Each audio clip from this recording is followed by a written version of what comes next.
మధ్యలో వచ్చేయండి అదే గారు.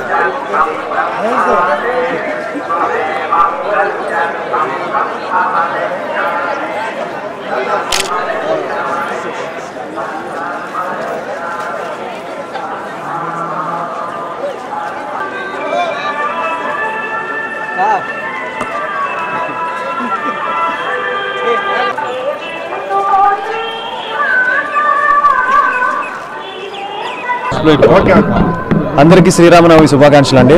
చాలా సంతోషంగా ఉంది ఇక్కడికి వచ్చినందుకు అండ్ స్వామివారి దర్శనం తీసుకోవడం అండ్ మ్యారేజ్ అయిన తర్వాత నేను ఫస్ట్ టైం రావడం. సో నా వైఫ్తో పాటు వచ్చాను. సో అందరికీ ఇయర్ చాలా బాగుండాలని మనస్ఫూర్తిగా కోరుకుంటున్నాను. నెక్స్ట్ గరం అనే సినిమా చేస్తున్నానండి. ఆల్రెడీ 30-40% షూటింగ్ అయిపోయింది. సో మ్యారేజ్ వల్ల చిన్న బ్రేక్ వచ్చింది. సో మంచి క్యాస్టింగ్తో ఒక మంచి బ్రేక్ అవుతుంది ఈ సినిమా. నాకు ఒక నమ్మకం ఉంది. సో తప్పకుండా ఇందులో బ్రహ్మానందం గారు అందరూ ఉన్నారు. సో మంచి ఎంటర్టైన్మెంట్ అన్నీ ఉన్నాయి ఈ సినిమాలో. సో మీ అందరి ఆశీర్వాదం ఉంటుందని కోరుకుంటున్నాను.